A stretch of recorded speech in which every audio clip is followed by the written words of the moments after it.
Parallelly ఆ effect మన department లో ఉంటుంది. And I'm very glad that మనకి చాలా 20 ఇయర్స్ నుంచి మన ఈ భారత ఇండియాలోనే కూడా మన రాష్ట్రం నుంచి ఇంతకుముందు ఏపీలోనే కూడా మన కొంచెం అన్నికంటే మేము చాలా ముందు పోయేవాళ్ళం.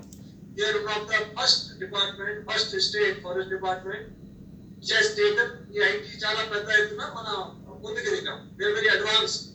ఈ మధ్యలో కొంచెం జాప్యం వచ్చింది కాబట్టి because of several reason.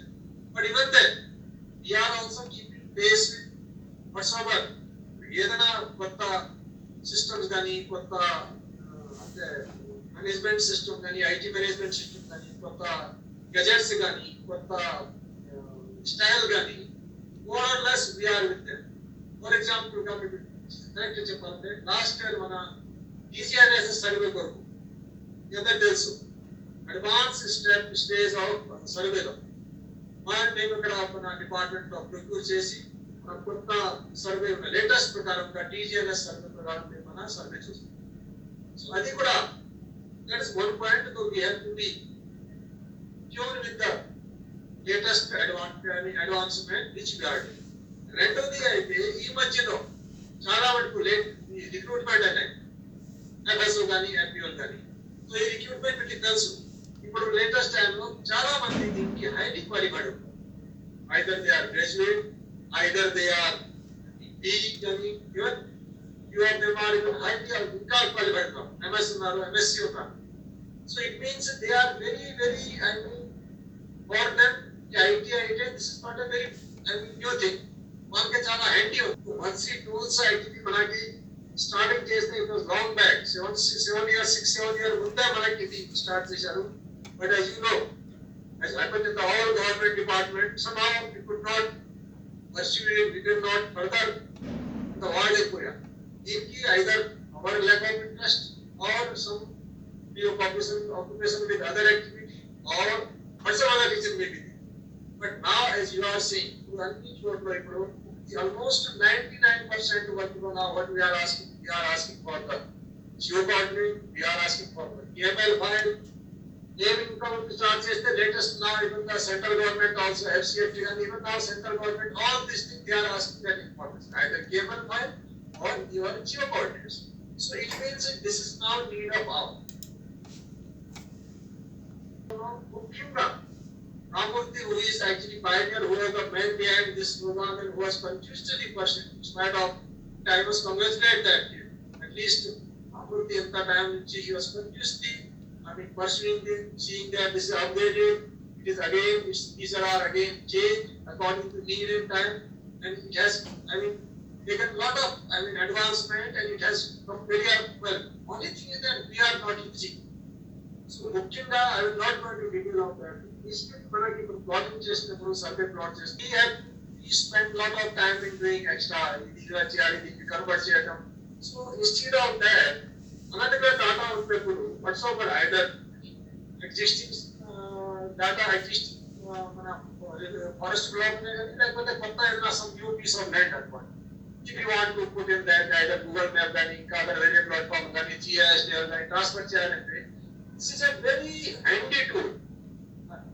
Only it has become online version with a web version on this. You just go to the site. Amurthy will explain in detail. This is the input करके होने का वाटी. అది చేసిన తర్వాత just కొన్ని basic data మీరు feed చేస్తే automatically it takes you to the either superficial with the Google map or some other. దాని తర్వాత correction that very important. See any area చేసినప్పుడు లాస్ట్ లో అది క్లోజ్ చేసినప్పుడు there will not of difference. So అది సాంకేతికంగా ఉన్నాయి. సి పెద్ద ఏరియాలో అంత డిఫరెన్స్ అవసరం అంత యు కెన్ ఇగ్నోర్. బట్ చిన్న ఏరియా ఉన్నప్పుడు ఏ స్మాల్ మైనర్ అని a small difference of very minute also this may blow up total area calculation gani other superimposition. So it is small very technical, not very technical actually. This is actually practical. Only start cheste and start giving feedback. Sir, idi ante ఇప్పుడు వస్తుంది, ఇప్పుడు ఇది చేస్తే మంచిగా ఉంటుంది. Because many of them are equally qualified.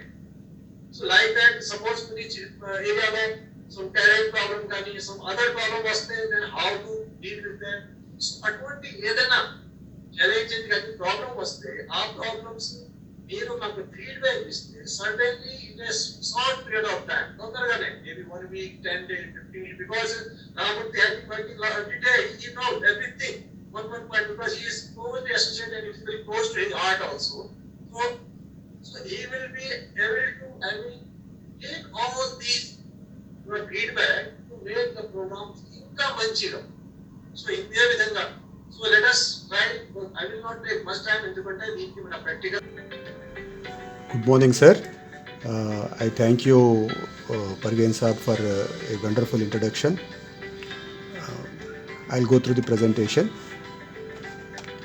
Wherever needed, I'll be explaining. Otherwise, some general introduction is there. I'll push off fast.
Earlier మనం Karimnagar east డివిజన్ను IL&FS అని చెప్పి పెద్ద కంపెనీకి కాంట్రాక్ట్ ఇచ్చి చేయించడం జరిగింది. అక్కడ ఉన్నటువంటి పొజిషను ఈ విధంగా ఉన్నది. యాక్చువల్గా ఏరియా డిఫరెన్స్ అనేటటువంటిది పాత రికార్డులతో చేసినటువంటి దానికి ఇప్పుడు ఫ్రెష్గా మనం కన్సాలిడేట్ చేసుకున్న దానికి కొంచెం తేడా అనేది వస్తుంది. Because we will discuss in the presentation what are the causative factors, దానికోసము ఏమేమి ఉన్నాయనేది మనం చూస్తాము.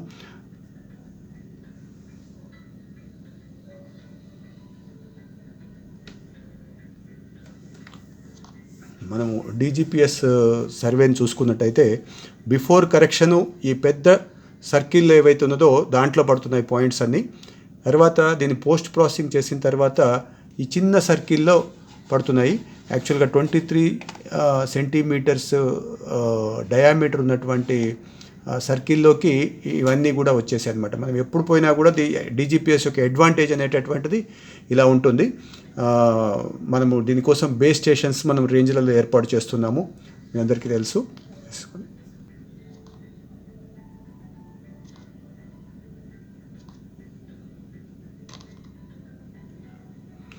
ఇక్కడ ఒక చిన్న ఎక్సర్సైజు మీరుగా ట్రై చేయొచ్చు. ఇది మనము మామూలుగా 2 పాయింట్లు మనకు యాక్సెసిబుల్ ఉన్నటువంటి పాయింట్స్ చూసుకొని దగ్గరవి మనం థర్డ్ పాయింట్ని సైడ్ చేసి మన దగ్గర నుంచి దాని దూరం ఎంత అనేది కనుక్కోవచ్చు. యాక్చువల్గా ఒక స్కూల్ ఎక్సర్సైజ్ లాగా ఇది మనం చేసుకునే అవకాశం ఉంటుంది. జస్ట్ ఒక పెన్సిల్ స్కేల్ పట్టుకొని ఆబ్జెక్ట్స్ని సైడ్ చేసేసి మనము ఇది చేయొచ్చు. దీంతో మనకి ఏంటంటే కొంచెం ట్రయాంగులేషన్ మీద అవగాహన వస్తుంది. కాబట్టి I advise all the trainees to just have a small exercise.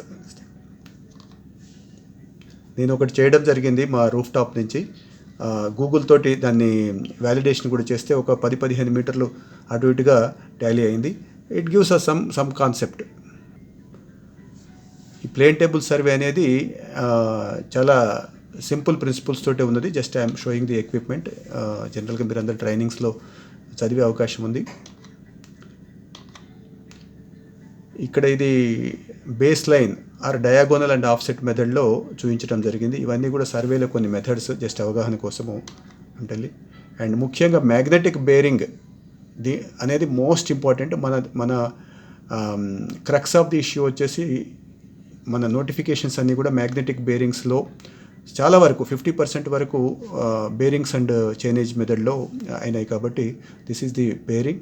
And back bearing యాక్చువల్గా నార్త్ నుంచి క్లాక్ వైజ్ డైరెక్షన్లో మనము ఏదైతే కొలుస్తామో యాంగిల్ని దాన్ని బేరింగ్ అంటాము. This north is magnetic north, that's why దీన్ని మ్యాగ్నెటిక్ బేరింగ్ అంటున్నాము. బ్యాక్ బేరింగ్ అంటే జస్ట్ ఒక లైన్కి బ్యాక్ రావాలని అంటే ఎలా ఉంది అనేటటువంటిది ఉంది. జనరల్ ఇష్యూస్ మోడల్ నోటిఫికేషన్ చూపించడం జరిగింది. This is the overview of software. దీంట్లో ఫీల్డ్ మెజర్మెంట్ బుక్ని ఎక్సెల్లో పెట్టి ఇవ్వగానే ఇమ్మీడియట్గా దాన్ని మనకు గూగుల్ మీద చూసుకోవచ్చు. మ్యాగ్నెటిక్ డిక్లనేషన్ని కూడా సర్దుబాటు చేసుకునే అవకాశం ఉంటుంది. కంట్రోల్ పాయింట్స్ మనకు తెలిసిన పాయింట్స్ ఉంటే వాటిని వాడుకొని మ్యాగ్నెటిక్ డిక్లనేషన్ ఎస్టిమేషన్ చేసుకునే అవకాశం ఉంటుంది. తర్వాత ఏరియా అనేది ఇమ్మీడియట్గా మనకు 2D ప్లాటింగ్ ఇంతకుముందు ఎలాగైతే ఫారెస్ట్ ఆఫీసర్స్ గ్రాఫ్ షీట్ మీద చేశారో అదే మాదిరిగా కంప్యూట్ చేయడం జరుగుతుంది. తర్వాత ల్యాట్ లాంగ్స్ ఉన్నప్పుడు కూడా మనం దాని నుంచి ఫీల్డ్ మెజర్మెంట్ బుక్ క్యాలిక్యులేట్ చేసుకోవడము, కంట్రోల్ పాయింట్స్ ద్వారా అడ్జస్ట్మెంట్ చేసుకోవడము ఇవి ఉంటుంది.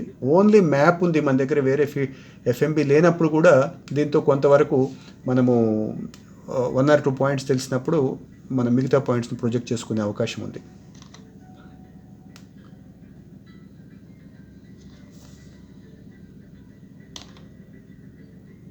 పాత మ్యాప్లలో కంపారిజన్ చేసినప్పుడు survey of India topo sheet తోటి ఎలా టాలీ అవుతున్నాయి మనం చూస్తున్నాం. ఇది పాత సర్వే ఆఫ్ ఇండియాలోవి చాలా అది ప్రాక్సీ బౌండరీస్ అనేది చెప్పడానికి చూపిస్తున్నాము. ఇక్కడ మనం చూసుకున్నట్టయితే కరీంనగర్ ఈస్ట్లో మనం 70 బ్లాకుల్ని చేయించిన దాన్ని పాత మ్యాపుల్ని DGPS సర్వే వాటిని చూస్తే చాలా వరకు షేపులు టాలీ అవుతున్నాయి.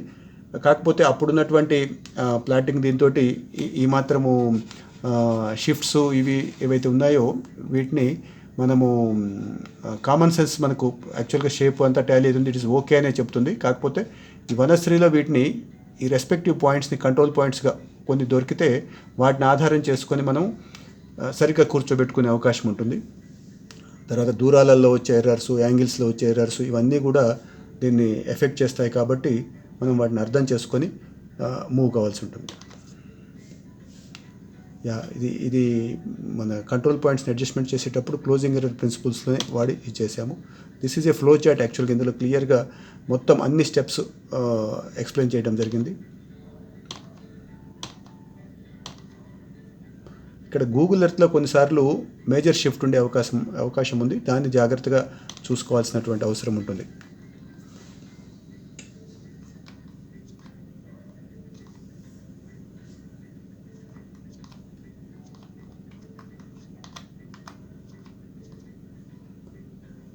రేర్ కేసెస్లో ఇలా ఉంటుంది. జనరల్గా 3-4 మీటర్స్ 5 మీటర్స్ అలా ఉంటుంది, కానీ ఒక్కొక్కసారి 100 మీటర్స్ అట్లా కూడా షిఫ్ట్స్ ఉన్నాయి. కాబట్టి మనం చాలా కేర్ఫుల్గా చూసుకోవాలి. ముఖ్యంగా రంబ్ లైన్ అనేటటువంటిది ఒక కాన్సెప్ట్ని నేను ఇంట్రడ్యూస్ చేస్తున్నాను.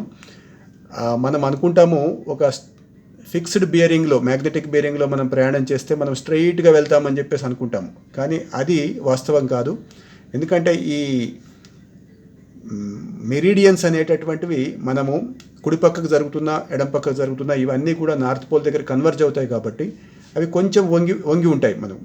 కాకపోతే మనం ఈ విధంగా ఫిక్స్డ్ బేరింగ్లో పోతున్నప్పుడు ఎక్కడికక్కడ ఆ మెరిడియన్ దగ్గర ఉన్నటువంటి బేరింగ్ని తీసుకుంటుంది. కాబట్టి స్లైట్గా మనం రైట్ సైడ్ పోయినప్పుడు ఈ విధంగా లైన్ యాక్చువల్గా ఒక స్పైరల్ పాత్లో పైకి పోతుంది. దీన్ని రంబ్ లైన్ అంటాము. చూడండి, ఇటు లెఫ్ట్ సైడ్ పోయినప్పుడు సేమ్ దానికి రిఫ్లెక్షన్ లాగా ఇటువైపు వచ్చింది. దీని యొక్క ఎఫెక్ట్స్ ఏముంటాయి అనేది మనం డీటెయిల్గా చూద్దాము. యాక్చువల్గా రెండింటిని ఇక్కడ చూపించడం జరిగింది. ఇది చాలా రోల్ ప్లే చేస్తుంది. అఫ్కోర్స్ చిన్న ఏరియాల్లో పెద్దగా లేకపోయినా కూడా దీని యొక్క కాన్సెప్ట్ అర్థం చేసుకోవడము, దీని ఎఫెక్ట్ మనకి ఏముంటుంది అనేది తెలుసుకోవడం చాలా ముఖ్యము. ఈ రంబ్ లైన్ యొక్క ఎఫెక్ట్ని మనం చూద్దాము. యాక్చువల్గా ఇక్కడ ఒక కైట్ షేప్లో ఉన్నటువంటి ఒక 12 కిలోమీటర్ల సైడ్ తోటి ఒక దీన్ని స్క్వేర్ తీసుకోవడం జరిగింది. ఇక్కడ చూడండి, ఇక్కడ 2 స్క్వేర్స్ని మనము డిఫరెంట్ దీంట్లో తీసుకున్నాము. మోస్ట్ ఇంపార్టెంట్ ఏంటంటే ఒకటి ప్రతి 100 మీటర్స్కి ఒక పాయింట్ చొప్పున ఫీల్డ్ బుక్ని ఏర్పాటు చేసుకున్నాము. ఇంకొకటేమో డైరెక్ట్గా 1 నుంచి 2కి 12 కిలోమీటర్స్ హోపింగ్ లాగా. దీన్ని నేను హోపింగ్ అని పిలుస్తున్నాను. యాక్చువల్గా పాయింట్ టు పాయింట్ డిస్టెన్స్ని ఇక్కడ నేను హోపింగ్ అని చెప్పి పిలుస్తాను. ఈ రెండిట్లలో ఎలా వేరియేషన్స్ ఉంటాయి అనేది మనము ఈ రంబ్ లైన్ కాన్సెప్ట్ తోటి మనం అర్థం చేసుకుందాము. అఫ్కోర్స్ ఇక్కడ మనం చూసినటువంటి దాంతో చాలా సింపుల్ ఇది వస్తుంది. మనము చూసుకుంటే ఇక్కడ 100 మీటర్స్ది చూడండి మనకు ప్రతి లాంగిట్యూడ్ దగ్గర ఆ మెరిడియన్స్ దగ్గర అది కొంచెం మనం ఫ్రెష్గా మళ్ళీ బేరింగ్ని తీసుకుంటున్నాం కాబట్టి అక్కడ ఏమవుతుందంటే ప్రతిసారి కొంచెం లెఫ్ట్కి బెండ్ అవుతూ వచ్చింది. మనం ఇందాక చూసాం మనం యాక్చువల్గా అక్కడ మనం చూసినప్పుడు మనం కుడి పక్కకు ప్రయాణం చేస్తున్నప్పుడు అది లెఫ్ట్కి బెండ్ అవుతూ ఉంటుంది, ఎడమ పక్కకు ప్రయాణం చేస్తున్నప్పుడు రైట్కి బెండ్ అవుతూ ఉంటుంది. దాని ప్రకారం ఇక్కడ లెఫ్ట్కి ఇదైంది. This is most important. ఇక్కడ 12 కిలోమీటర్లకు వచ్చేసరికల్లా ఒక 3.25 మీటర్స్ డిఫరెన్స్ వచ్చింది. ఇక్కడ నెక్స్ట్ పాయింట్ నెంబర్ 3కి పోయేసరికల్లా ఈ విధంగా ఉంది సిచ్యుయేషను. 4కి పోయేసరికల్లా ఇలా ఉంది. లాస్ట్కి వచ్చేసరికల్లా క్లోజింగ్ ఎర్రర్ ఎలా ఏర్పడుతుందో చూడండి. దిస్ ఎల్లో వన్ ఈజ్ ఇది 100 మీటర్స్కి ఒక్కొక్క పాయింట్ చొప్పున తీసుకుంది. రెడ్ వన్ ఏమో డైరెక్ట్గా 12 కిలోమీటర్స్ జంప్ చేస్తూ వచ్చింది. ఈ విధంగా ఉంది. ఎస్, యాక్చువల్గా రంబులైన్ని మనము అదే ఇందాక చూసినటువంటి రంబులైన్ని స్టడీ చేస్తే ఇక్కడ ఇది 10 కిలోమీటర్స్కి ఒక పాయింట్ చొప్పున వేసి చేయడం జరిగింది. ఇది ఆల్మోస్ట్ 460 కిలోమీటర్స్ దగ్గర వాటికి ఒక 1 కిలోమీటర్ అపార్ట్ ఉంటాయి. ఇంకా ముందుకు పోయిన తర్వాత దాదాపు ఒక 5180 కిలోమీటర్ల దగ్గర దిస్ మచ్ 16.87 కిలోమీటర్స్ అపార్ట్ అవుతాయి. అంటే యాక్చువల్గా మనము ఒకటే బేరింగ్లో మూవ్ అవుతున్నాము, కానీ ఈ రకమైనటువంటి చేంజెస్ ఉంటాయి. కోర్స్ మనకు చిన్న ఏరియాల్లో ఇందాక చూపించినట్టుగా 4 మీటర్స్ 5 మీటర్స్ ఆ లెవెల్లో ఎర్రర్ వచ్చేటటువంటి ఛాన్స్ ఉంటుంది. క్లోజింగ్ ఎర్రర్ మళ్ళీ ఒకసారి వేరే ప్లేస్లో చూస్తున్నాము. ఇది ప్లేస్ టు ప్లేస్ కూడా మారుతుంది అని చెప్పడానికి ఇక్కడ ప్రయత్నం చేస్తున్నాం. ఇందాక మనం చూసినటువంటి దాన్ని మనము ఈ డయాగ్రామ్ ద్వారా అర్థం చేసుకోవచ్చు. ఎందుకు క్లోజింగ్ ఎర్రర్ అనేది ఏర్పడుతుంది అని అంటే ఇక్కడి నుంచి మనము 45 డిగ్రీస్లో ఇక్కడ పోయాం. యాక్చువల్గా ఇక్కడ ఉన్నటువంటి మెరిడియన్ కొంచెం లెఫ్ట్కి తిరిగి ఉంది. మనము స్క్వేర్ కోసం 135 డిగ్రీస్ బేరింగ్లో మనం పోయినప్పుడు యాక్చువల్గా మనం ఇక్కడ దీని నుంచి లోకల్ నార్త్ నుంచి కొలుస్తున్నాం కాబట్టి బికాస్ మనము ఈ మ్యాగ్నెటిక్ బేరింగ్స్ ఇవన్నీ కూడా మన పూర్వీకులంతా కూడా ఫీల్డ్ మీద తీసుకొచ్చినవి. దట్స్ వై మనం పేపర్ మీద ప్లాట్ చేసేటప్పుడు అన్ని నార్త్లు ప్యారలల్ అనుకుంటాము. అది వాస్తవం కాదు. దట్స్ వై దాని నుంచి కొంచెము క్లోజింగ్ ఎర్రర్ అనేది తప్పనిసరిగా వస్తుంది. గ్రాఫ్ షీట్ మీద క్లోజ్ అయితే ఎర్త్ మీద క్లోజ్ కాదు, ఎర్త్ మీద క్లోజ్ అయితే గ్రాఫ్ షీట్ మీద క్లోజ్ కాదు. మన జనరల్ సినారియోస్ ఈ విధంగా ఉంటాయి. ఈ రకమైనటువంటి ఎర్రర్స్ జరిగే అవకాశం ఉంది. అప్పుడు ముఖ్యంగా ఇక్కడ ఏంటంటే ఎక్కడైతే వెరీ రేర్గా మనకు గుట్ట మించి కిందికి దిగేటటువంటి పరిస్థితులు వస్తుంటాయి. అట్లాంటప్పుడు ఇది వాల్గా కానీ కొలిసి ఉంటే డిఫరెంట్ స్లోప్ డిగ్రీస్కు లేదా డిఫరెంట్ స్లోప్ పర్సంటేజ్కు ఎంత ఆఫ్ ప్రొజెక్షన్ ఉంటుంది అనేది ఇక్కడ చూపించడం జరిగింది. యూజువల్గా గుట్ట కింద నుంచి మనం కొలిసినప్పుడు ఎక్కువ అండ్యులేషన్స్ ఎఫెక్ట్ కావు, బట్ పైనుంచి కిందికి దిగినప్పుడు మాత్రం ఎక్కువగా తేడాలు వచ్చే అవకాశం ఉంటుంది. తర్వాత ఈ ఆఫ్ ప్రొజెక్షన్ తర్వాత మళ్ళీ మనము కుడి కానీ ఎడమకు కానీ తిరిగినట్లయితే ఈ మందం మళ్ళీ మొత్తం ఏరియాలో డిఫరెన్స్ వస్తుంది. కాబట్టి అటువంటి దగ్గర కొంచెం జాగ్రత్తగా ఉండాలని చెప్పేసి సూచించడం జరుగుతూ ఉంది.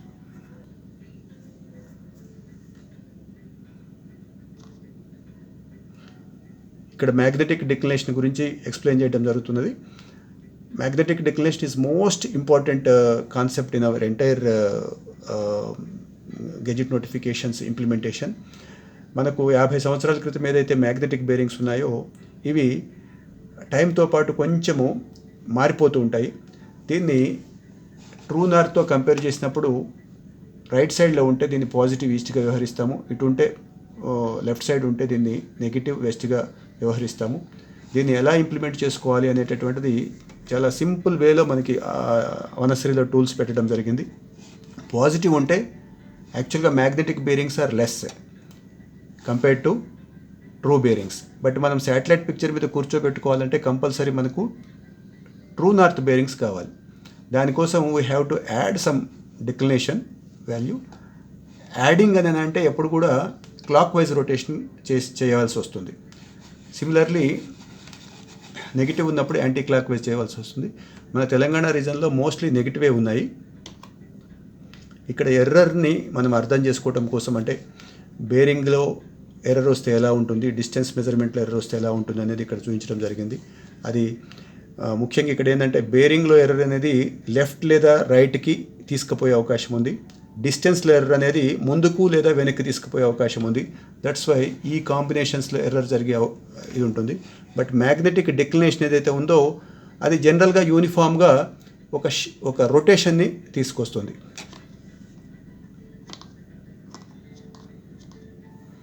అండ్ కమింగ్ టు ఒక ఎగ్జాంపుల్ కొంపల్లి ఎక్స్టెన్షన్ బ్లాక్ తీసుకుంటే ఇనీషియల్గా ప్లాట్ చేసినప్పుడు ఈ విధంగా వచ్చింది.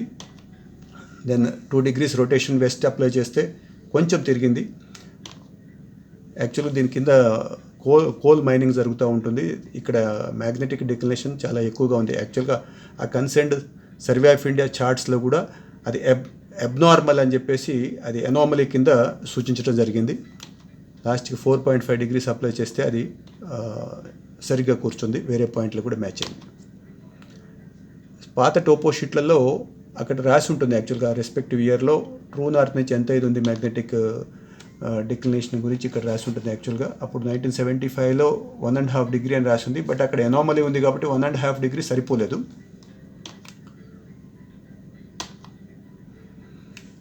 ఇక్కడ వనశ్రీలో అందుగులపాడు అనేటటువంటి దాన్ని కూడా ఎలా ఇంప్లిమెంట్ చేసామనేది మనం చూపిస్తాము. These are all the learning objectives. We will while going through మనం వీటిని డిస్కస్ చేసుకుంటూ పోవచ్చు. ఇది టూల్ యొక్క ఇన్పుట్ స్క్రీన్. యాక్చువల్గా ఇక్కడ ఏంటంటే మనము ఫీల్డ్ బుక్ని బేరింగ్ డిస్టెన్స్లుగా మనం ఈ రకంగా టైప్ చేసుకోవాలి. ఎగ్జాక్ట్ ఇదే ఫార్మాట్లో ఉంటేనే దాన్ని యాక్సెప్ట్ చేస్తుంది. బేరింగ్స్ని డెసిమల్ డిగ్రీలో పెట్టుకోవాలి, లెన్స్ని మీటర్స్లో కన్వర్ట్ చేసుకొని పెట్టుకోవాలి. ఇక్కడ సేమ్ ఇందాక మనం చేసుకున్నటువంటి మెసేజ్ ఇది. యాక్చువల్గా మనం ఇన్పుట్ ఇచ్చినప్పుడు ఏ ఇన్పుట్ ఇచ్చినా కూడా కంప్యూటర్స్ అది ట్రూ నార్త్కి ఇచ్చినటువంటి ఇన్పుట్గానే తీసుకొని ప్లాట్ చేస్తుంది. అది దట్ మెసేజ్ ఇక్కడ మనకు ఇస్తుంది. మనం ఓకే అంటేనే ప్రొసీడ్ అవుతుంది. ఇక్కడ క్లోజింగ్ ఎర్రర్ని అబ్జర్వ్ చేస్తున్నాం. ఇక్కడ మనకు ఫస్ట్ పాయింట్ తెలియదు అనుకోండి, పొరపాటున వేరే పాయింట్ని ఫస్ట్ పాయింట్గా ఇస్తే అది ఎంటర్ షేప్ మారకుండా మొత్తం వచ్చే షిఫ్ట్ అవుతుంది. బట్ మనకు ఫస్ట్ పాయింట్ తెలియదు, 10th పాయింట్ తెలుసు అనుకోండి, మనం ఎక్సెల్లో ఫస్ట్ రోని 10 to 11 వచ్చే విధంగా మనం రీఅరేంజ్ చేసుకోవాలి.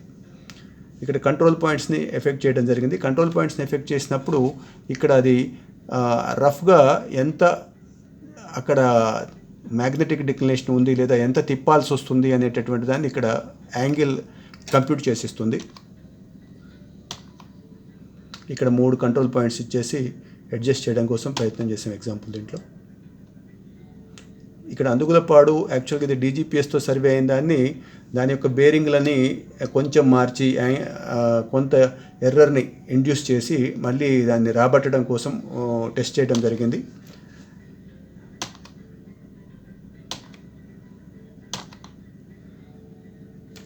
ఇక్కడ తెలిసిన కంట్రోల్ పాయింట్స్ రెండింటిని వాడుకొని ఈ యొక్క డిక్లినేషన్ ఎంత ఉంది అనేది ఎస్టిమేషన్ వేసి 2.9 to 3.30 ఉంది. సుమారుగా 3 degrees ఉంది అనేటటువంటి ఒక నాలెడ్జ్ గెయిన్ చేసి దాన్ని అప్లై చేయడం జరిగింది.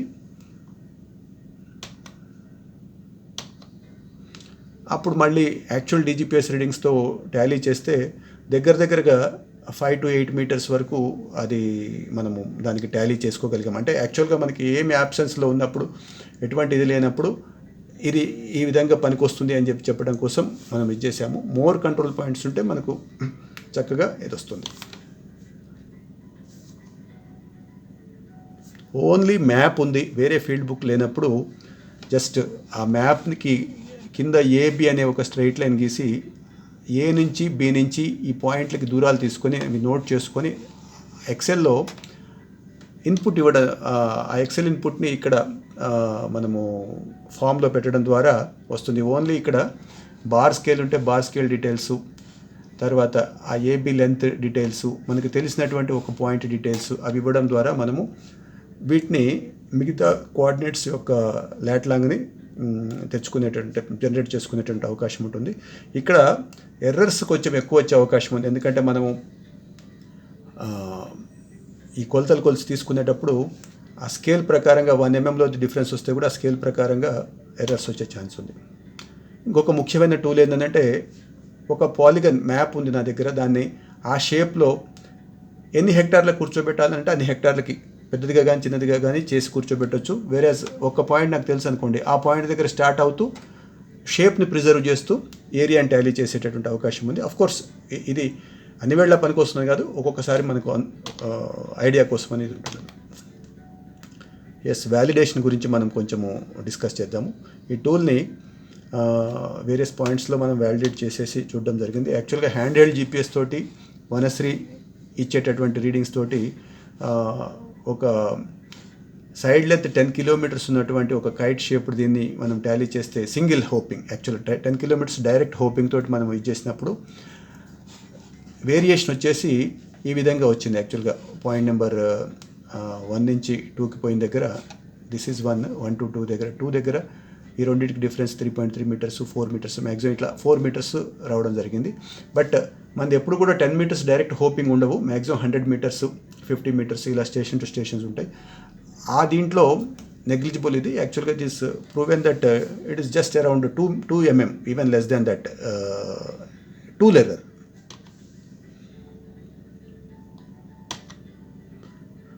WS-84 స్ఫెరాయిడ్ మనం ఏదైతే వాడతామో ఈ గూగుల్ ఎర్త్లో వాటిలలో దాన్ని మోడల్ చేసేసి మనము ఇది చేస్తున్నాము. రంబ్లైన్ గురించి మనం ఇందాక డీటెయిల్గా డిస్కస్ చేసాము. ఫీల్డ్లో ఒక ఎగ్జాంపుల్ చూద్దాము. నల్లవెల్లి ఫారెస్ట్ బ్లాక్ 2013లో ఫీల్డ్లో అంటే వనశ్రీ ద్వారా మనం ప్రొజెక్టెడ్ ల్యాట్లాంగ్స్ తీసుకొని ఫీల్డ్లో వాటిని వెరిఫై చేయడం జరిగింది. చాలా వరకు ప్రొజెక్టెడ్ ల్యాట్లాంగ్స్ దగ్గర కొన్ని పాత కుచ్చాలు, కొన్ని పిల్లర్స్ దొరకడం కూడా జరిగింది. మిగతావి అక్కడ రకరకాల ఎవిడెన్సెస్ని తీసుకొని వాటిని ఎస్టాబ్లిష్ చేసి DGPS తోటి రీడింగ్స్ తీసుకోవడం జరిగింది. అక్కడ భూభారతి ప్రాజెక్టు ఆల్రెడీ అంతకుముందు సర్వేస్ జరిగాయి. యాక్చువల్గా దాంట్లో మీ అందరికీ తెలిసే ఉంటుంది, ఒక range officer was also killed in September 2013, Gangaiah garu అని చెప్పేసి ఈ ఏరియాలో యాక్చువల్గా అది జరిగింది. అయితే ఏంటంటే ఇదంతా ఎంక్రోచ్మెంట్లో ఉండటం మూలన అవన్నీ ల్యాండ్ పార్సల్స్ కింద సర్వే అయినాయి. ఇటువంటి ఇష్యూస్ ఇటున్నాయి. ల్యాండ్ పార్సల్ మ్యాప్ మీద దీన్ని సూపర్ ఇంపోజ్ చేసి చూడడం జరిగింది. ఇంకో case study Aswaraopeta, just learning purpose కోసం చూపిస్తున్నాము. ఇక్కడ యాక్చువల్గా కొంత గెజిట్లో కొంత పార్ట్ని న్యాచురల్ ఫీచర్ ఒక వాగు బార్డర్గా సూచించడం జరిగింది ముఖ్యంగా. తర్వాత బ్యాక్ బేరింగ్స్ని ఎలా వాడుకొని ఇది చేసుకోవచ్చు అనేది ఇది చేయొచ్చు. ఈ పోర్షన్ యాక్చువల్గా వాగు అని చెప్పేసి రాయడం జరిగింది. మనము ఆ పోర్షన్ వాగుని అలాగే ఉంచి ఫీల్డ్ బుక్ని చేసినప్పుడు యాక్చువల్లీ ఈ పోర్షన్ అంతా ఇక్కడ హ్యాంగింగ్ లాగా వచ్చింది. Actually it is all means మన కామన్ సెన్స్ అనేటటువంటిది కొంచెము అప్లై చేసుకొని ఈ టూల్స్ని వాడుకుంటే మంచి ఇది వస్తుంది అన్నమాట.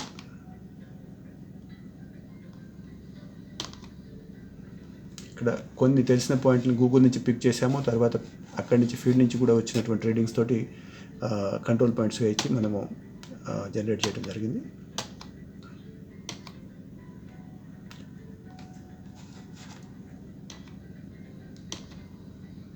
ఇక్కడ బ్యాక్ బేరింగ్స్ కూడా తీసుకొని ఒక్కొక్కసారి మనము తెలిసిన పాయింట్ నుంచి మనం ఇన్వెస్టిగేషన్ చేయాలనుకున్నటువంటి పాయింట్ బ్యాక్ బేరింగ్ ద్వారా పోతే దగ్గర అయ్యేటట్టు ఉన్నప్పుడు బ్యాక్ బేరింగ్ ద్వారా కూడా చేసుకోవచ్చు. ఇక్కడ ఒక ముఖ్యమైన విషయం ఏంటంటే బ్యాక్ బేరింగ్స్కి మనం ట్రెడిషనల్ ఫార్ములా ఇచ్చాము. వాస్తవంగా ఇందాక మనం డిస్కస్ చేసిన దీని ప్రకారంగా రంబ్లైన్ కాన్సెప్ట్ మనకు అర్థమైంది కాబట్టి బ్యాక్ బేరింగ్ కూడా ఎగ్జాక్ట్గా 180 degrees తేడాతో ఉండదు, కొంచెం డిఫరెంట్గా ఉంటుంది. బట్ ప్రస్తుతానికి మాత్రం మనం మామూలు ఈ బ్యాక్ బేరింగ్ ట్రెడిషనల్ దీన్ని కంప్యూట్ చేసుకోమని చెప్తున్నాము. చౌటుప్పల్ బ్లాక్లో ఇంకొకటి విలేజ్ కెడస్ట్రల్ మ్యాప్స్ ద్వారా ఎక్స్ప్లెయిన్ చేసినటువంటి ఒక బ్లాక్ ఉంది. ఆ బ్లాక్ని యాక్చువల్గా యాదాద్రి డిఎఫ్ఓ గారు వారి టీం తోటి కొంత స్టడీ చేయడం జరిగింది. దాన్ని ఎలా చేశారని చూద్దాం. యాక్చువల్గా విలేజ్ మ్యాప్స్ తీసుకొని వాటిని గూగుల్ ఇమేజ్ ఓవర్లే ద్వారా సూపర్ ఇంపోజ్ చేసుకొని దాంతో యాజ్ పర్ ది డిస్క్రిప్షన్ బౌండరీని గీసుకుంటే యాక్చువల్గా ఈ ఏరియాలో కొంత డిస్ప్యూటెడ్ ల్యాండ్ లాగా ఉండే, తర్వాత దీని ఆధారంగా చేసుకున్న తర్వాత రెవెన్యూ వాళ్ళకి అడ్రస్ చేయడం జరిగింది. అది ఫారెస్ట్దే అని చెప్పేసి వాళ్ళు కూడా ఒప్పుకున్నారని చెప్పేసి అంటే still inspections are going on, but మన క్లెయిమ్ అయితే పెట్టడం జరిగింది. These are the conclusions. ఇది చాలా యూస్ఫుల్ ఉంటుంది. ఓన్లీ థింగ్ ఏంటంటే మనం ఎన్ని జాగ్రత్తలు తీసుకోవాలి అనేటటువంటిది మోస్ట్ ఇంపార్టెంట్. యాక్చువల్గా దాంట్లో ఇవ్వగానే మనకి 2 minutes వీడియో ఒకటి, 17 minutes వీడియో ఒకటి, 8 minutes వీడియో ఒకటి, ఇవన్నీ దీంట్లో ఉన్నాయి. జస్ట్ ఇవ్వగానే ఇమ్మీడియట్గా అది జనరేట్ చేస్తుంది. లాట్లాంగ్స్ ఇస్తుంది. వాటినే ఫైనల్ లాట్లాంగ్స్ అనుకొని మనము ఫీల్డ్లో పోయి ఇంప్లిమెంట్ చేస్తే చాలా ఇబ్బందులు వచ్చేటటువంటి అవకాశం ఉంది. కాబట్టి దానికి ఏంటంటే ఇవి ఉన్నాయి. మ్యాగ్నెటిక్ డిక్లినేషన్ ఉంది, కొన్నిసార్లు టైపోగ్రఫికల్ ఎర్రర్స్ ఉండే అవకాశం ఉంది, తర్వాత న్యాచురల్ ఫీచర్స్ని ఎక్స్ప్లెయిన్ చేసే అవకాశం ఉంది. ఒక్కొక్కసారి బేరింగ్ డిస్టెన్స్లు అంటే రెవెన్యూ సర్వే నెంబర్ డిస్క్రిప్షన్స్ ఇస్తారు, వాటిని మనం కేర్ తీసుకోవాలి. మ్యాగ్నెటిక్ డిక్లినేషన్ ఇది చెప్పాము. దెన్ హిల్లీ టెరైన్స్లో ఎన్నో మెజర్మెంట్ ఎర్రర్స్ వచ్చేటటువంటి అవకాశం ఉంది, వాటిని జాగ్రత్తగా మనం పరిశీలన చేసుకోవాలి. ఇవన్నీ చేసుకొని మనం చక్కగా నోట్స్ తయారు చేసుకొని మనము ఆల్ పాయింట్స్ తోటి జాయింట్ ఇన్స్పెక్షన్కి రెడీగా ఉంటే ఈజీగా మనము కన్విన్స్ చేసేటటువంటి అవకాశం ఉంటుంది.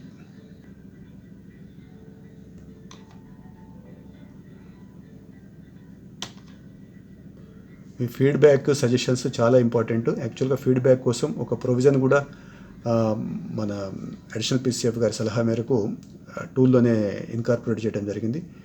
We will be happy to receive good feedback suggestions and ఏ రకమైనటువంటి ఇవి ఉన్నా కూడా ఇందాక సార్ చెప్పినట్టుగా వీఆర్ మోర్ దెన్ హ్యాపీ యాక్చువల్గా. ఎందుకంటే దీన్ని ఇంతకుముందు నిజామాబాద్లో ఇంప్లిమెంట్ చేసేటప్పుడు అప్పుడు డిఎఫ్ఓ గారు మేమంతా కలిసి చాలా ఫీల్డ్కి అవసరమైనటువంటి వాటిని ఇన్కార్పొరేట్ చేసాము. ఇంకా చాలా ఉంటాయి, ఇంకా చాలా ఆటోమేషన్ అవన్నీ కూడా చేసే అవకాశం ఉంటుంది.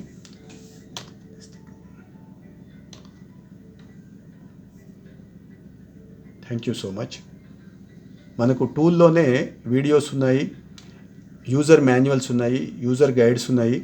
జస్ట్ మీకు ఇది ఉంది అని చెప్పి తెలిస్తే మీరు ఎవరైతే ఇప్పుడు మొబైల్స్లో చిన్న చిన్న వాట్సాప్ తర్వాత ఈమెయిల్స్ చూసుకునేటటువంటి వాళ్ళందరూ కూడా ఖచ్చితంగా దీన్ని చేసుకోగలరు. ఇన్ కేస్ టైపింగ్ అవన్నీ ఇబ్బంది అవుతాయి. యాక్చువల్గా టైపింగ్ కూడా ఈ 800 గేజిట్ బేరింగ్ డిస్టెన్స్లు ఉన్న వాటన్నిటికీ మేమే ఇక్కడి నుంచి టైప్ చేసి పంపించాము మెయిల్స్ ద్వారా. తర్వాత విలేజ్ అవుట్లైన్ మ్యాప్స్ అవసరం ఉంటాయి, ఏది మన విలేజ్ రెవెన్యూ క్యాడస్ట్రల్ మ్యాప్స్కి సంబంధించినటువంటి వాటితోటి ఇది చేసుకోవడం కోసం విలేజ్ అవుట్లైన్ మ్యాప్స్ కూడా మన దగ్గర ఉంటే పంపించాము. తర్వాత మన ఐఎల్ఆర్ఎంఎస్ సైట్స్ నుంచి మనం విలేజ్ మ్యాప్స్ తీసుకొని దాన్ని సూపర్ ఇంపోజ్ చేసుకోవడం కోసం పద్ధతి మనము యాక్చువల్గా ఒక 8 minutes వీడియోలో ఎక్స్ప్లెయిన్ చేసాము. I request all of you to go through those manuals and videos. It's very very simple. And మీకు ఫస్ట్ థింగ్ ఏంటంటే ఓన్లీ గ్రాఫ్ షీట్ మీద కాకుండా మనకు గూగుల్ మీద పడగానే దాని మీద ఫీల్డ్ యొక్క అవగాహన వస్తుంది. ఈ అన్ని ఇష్యూస్ తెలిసిన తర్వాత వాటిని ఏ రకంగా మనం ఇది చేస్తున్నాం అనేది మనకు ఒక కాన్షియస్ దీంతో మనం ఇన్కార్పొరేట్ చేసుకునే అవకాశం ఉంటుంది. Thank you so much.